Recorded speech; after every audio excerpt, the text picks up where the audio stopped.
everyone, and welcome.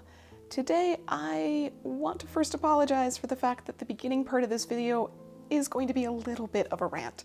I promise there will still be some lovely happy sewing footage for a good portion of it, however.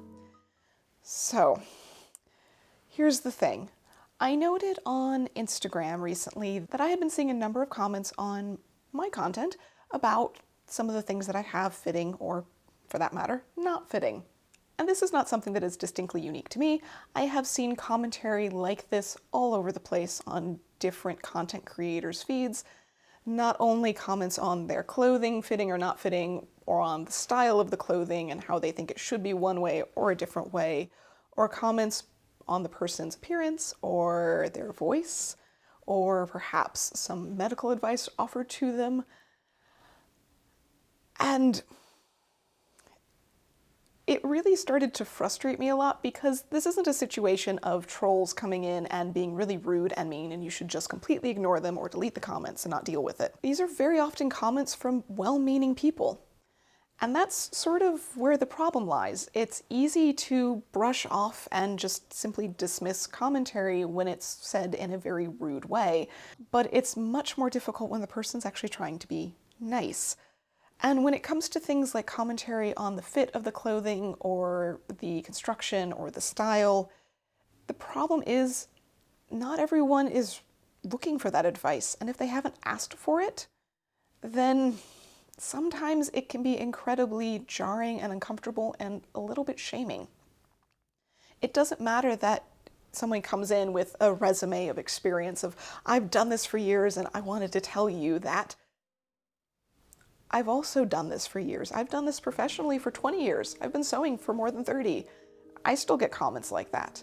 And it just baffles me slightly, because not only is it commentary on someone's skill level, which it's one thing when it's somebody like me who's pretty confident in the fact that they've been doing this for a long time and not really fazed by it, but if it's someone who's a beginner, someone who's not as confident in their skill level, someone who's still learning and trying really hard and is accomplishing amazing things, all it's doing is pointing out the things that aren't amazing, the things that aren't great.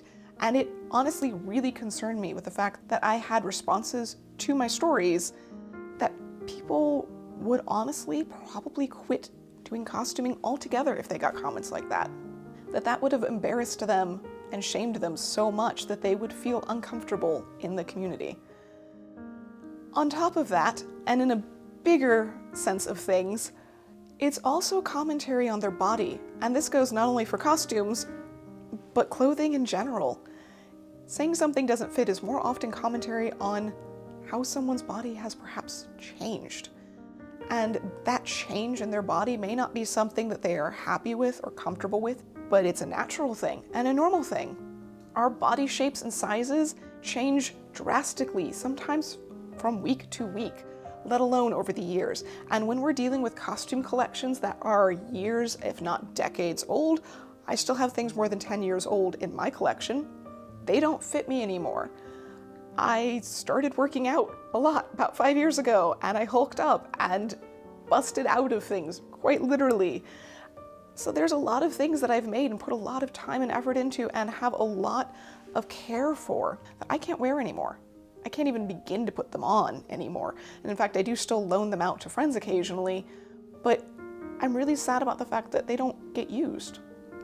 And I have some things on the in-between where I can just fit into them, but they don't fit the best as they should. And it's honestly very frustrating, even though my body changes are relatively positive to me, and I am fortunate enough that I grew up in a very body positive situation. However, that's not the case for everybody. Lots of people are really uncomfortable with that, and pointing out something to do with their body can make them incredibly uncomfortable and ashamed. Same thing goes with any of those other comments. It's wonderful if you want to compliment something about somebody, and especially if you want to compliment something that they made or did. That's great. However, you need to keep in mind whether they asked for advice or not, if you're planning on offering that. And for me, the key thing to take away here is the fact that we need to normalize the fact that our bodies shift and change. Our modern clothes are usually very stretchy, so they can accommodate that without us even realizing that change. However, costumes, especially historical ones, are not usually that forgiving. We really notice the differences because the bodices are fitted and structured, and the waistbands are not elasticated. Historically, people changed sizes too, and they accommodated this through all sorts of alterations and changes to their clothing, whether it was to take things in or let things out, move buttons or hooks over, add panels, or add entire giant sections of fabric and trim to cover up the changes. I have seen so many alterations made to so many antique garments, and a lot of them are not made in a pretty way. Many of them seem to be made in a very hasty manner, where someone likely tried to put on that garment, went, "Oh no," and had a very short time to make that adjustment, or simply just didn't have the time or the ability to make massive alterations to it in a very organized way. And that is completely normal and typical of historic clothing. And that's something I think we really need to introduce more to our historic costume collections, our modern and fantasy costume collections, and our modern clothing. The fact that altering it is really normal and typical and acceptable, and it's not for whatever reason a shameful thing. Body shifting and changing is not a shameful thing, and having to alter your clothing instead of buying entirely new or making entirely new is also not a shameful thing. It's a normal thing, and we shouldn't think of it as something that you do just to get by. It should be something that you can be proud of and show off. And I think it's a really cool element in clothing. It's something that we get so excited to find in historic clothing, so why shouldn't we be excited to have it in our own? So I'm going to walk you through some of the alterations that I wanted to make to some of my favorite pieces that I can no longer wear. I have an 1815 gown that fastens up the back, and, well, it used to fasten up the back. Doesn't anymore. I have a lovely 19 teens suit that I made. That's the skirt, the waistcoat, and the coat, and it is out of the most amazing fabric, but it, again, doesn't fit me anymore. If I put the jacket on, I can't move my arms, and they start to go numb, which is not a good thing. So I need to make those alterations because they're things I really want to wear again. I don't want them to be sitting in the corner of my closet, staring at me, reminding me that I've changed sizes, even if it is a positive change. I don't want to feel like I need to change my body to fit back into them, and I don't want them to just sit there never being used again. I do end up selling or giving away a lot of the pieces that I own. However, there are some that just have special meaning or are styles that I still want to wear. So it makes perfect sense for me to take the time to make those alterations so I can make those things wearable again. It's something that I've done many times before. I have plenty of other examples of clothing that I have pieced and altered in order to fit me better. I have other garments that I have retrimmed or entirely remade in order to get a new thing out of it, whether it was in some cases because my skill level changed or my style and aesthetic changed, or just the fact that I needed something entirely different and the fabric wasn't getting used as it was. So it's something that I love doing but never really make enough time for, because most often I really enjoy the process of making a new garment. It's exciting and I love the whole thing, but it's just not always the right choice, especially when I have so many wonderful things that I want to continue to share with all of you, but really can't right now. So let's dive into a few alterations that are sitting around and waiting in my closet to be rescued. My first project is an 1815 gown that I made back in 2015, which no longer fastens in the back as I discovered the other day. Granted, it has been 6 years, so I can't feel too bad. The nice thing about this particular gown is that it has gathers up the back and has nice side seams. So I should be able to piece in at the side seam pretty easily, adjust the gathers on the skirt to match the new waistband size, and the sleeves themselves are also gathered slightly, so I should be able to let those out a little bit rather than having to piece into the sleeve seam. The first step, of course, is to start disassembling everything. I start by removing the waistband. I did originally use the silk on the interior of the waistband as well, and I do actually have some extra of this silk, thankfully. Otherwise, I would actually be using that interior part of the waistband as my replacement fabric. Since I only have to add a couple inches overall, that little strip of waistband on the interior, which isn't necessary, would do a great job of piecing in those side seams and extending the exterior waistband. But like I said, I do have extra fabric, so I'm not going to completely remove the interior waistband in this particular circumstance. Instead, I will use that extra fabric that I have. All I really have to do is piece in at the side seams. I could choose to make the back into pieces. It's pretty common in this time period to see backs that have both a center back and a side back, along with the side seam. However, I really liked the single piece back for this style, and because the side seam is completely under the arm, I figured it's not really in a terribly visible area, so I have no issue piecing in a little 1-inch strip to widen out the bodice. I chose to attach this not by top stitching both sides, but by back stitching together and opening up one seam, and then repeating the top stitching method that I had used previously on the seam that connected the piecing to the back.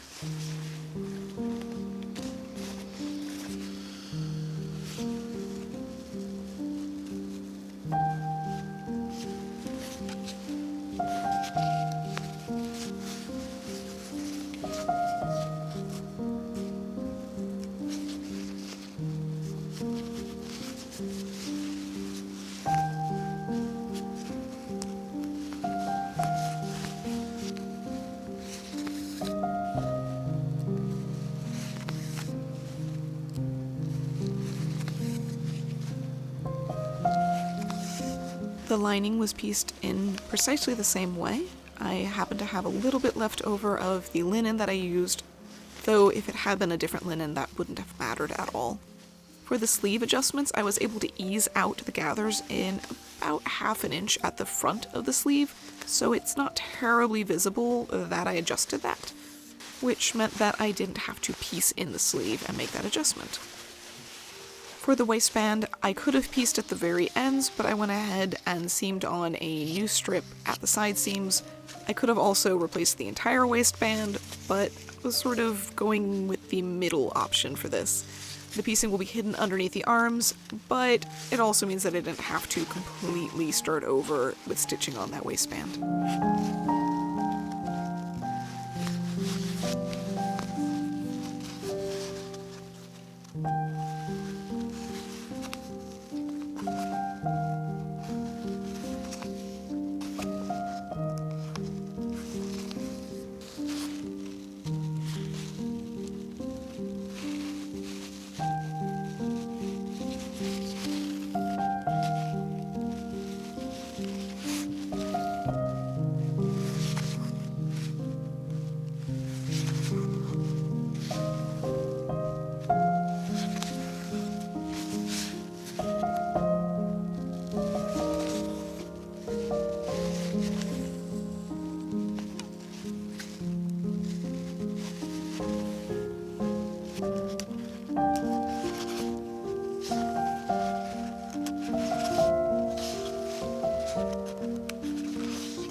Next up is my 19 teens suit.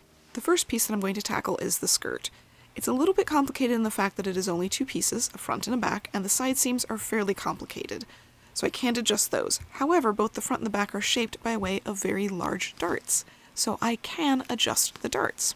There is no visible waistband with this particular style. Instead, I have a Petersham ribbon stitched to the inside to finish it off.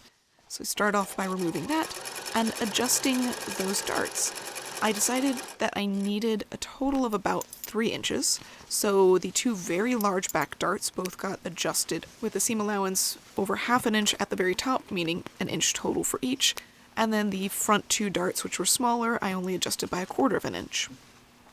Thankfully, this fabric, being a nice wool, does not scar, so I'm able to steam in the new darts without having to worry about the old stitch lines or fold lines showing.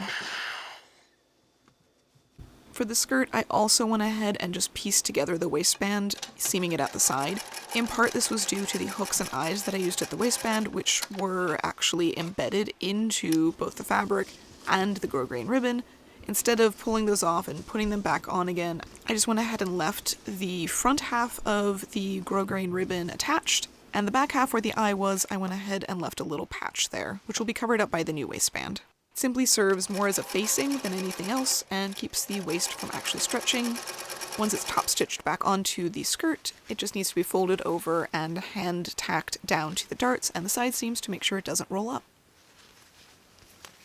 The waistcoat also needed a fairly drastic adjustment, so we have to adjust between 3 and 4 inches. Of course, since I sat down on the sofa, we must start with placating the dog, but then we move on to opening up those side seams. Now, rather than piecing in a strip like I did with my 1815 gown, with this particular style, I wanted to reshape the back. I didn't have enough fabric to completely recut the back. I could have pulled out a different matching cotton. It's pretty common for waistcoats in this era to have a different fabric for the back. However, I decided to go ahead and add a curved seam, meaning that I'll have a back and a side back piece. I did have just enough fabric to cut new side back pieces that extended over about 1.5 inches, so it will add about 3 inches of total space to the waistcoat.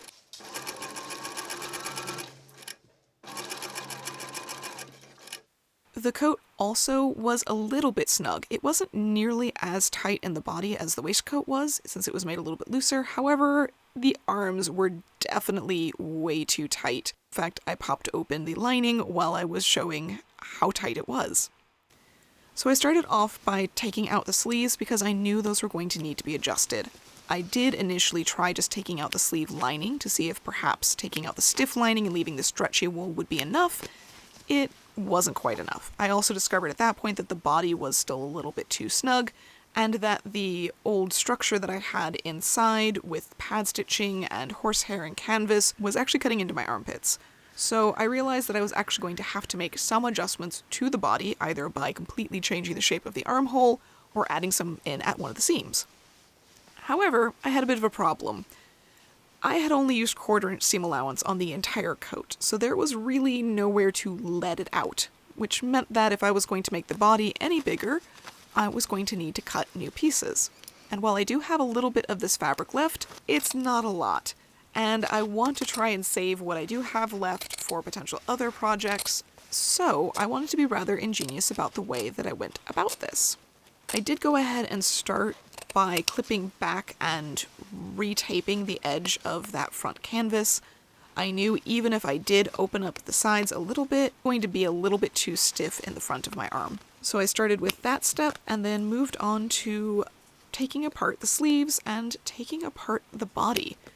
I had a curiosity about the shape of the body and the shape of the sleeves, and as I discovered, the upper part of the sleeve actually was perfectly sized for that side panel of the body, with a little bit of extension along the side seams and at the top.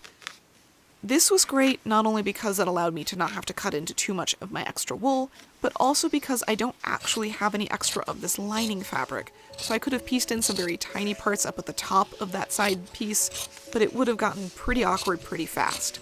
Instead, this allowed me to change out the lining for the sleeves. I could either leave out the lining entirely, or I could use a different fabric for the sleeve lining. The only part I then had to cut out of my saved fabric was the upper part of the sleeve and new sleeve cuffs.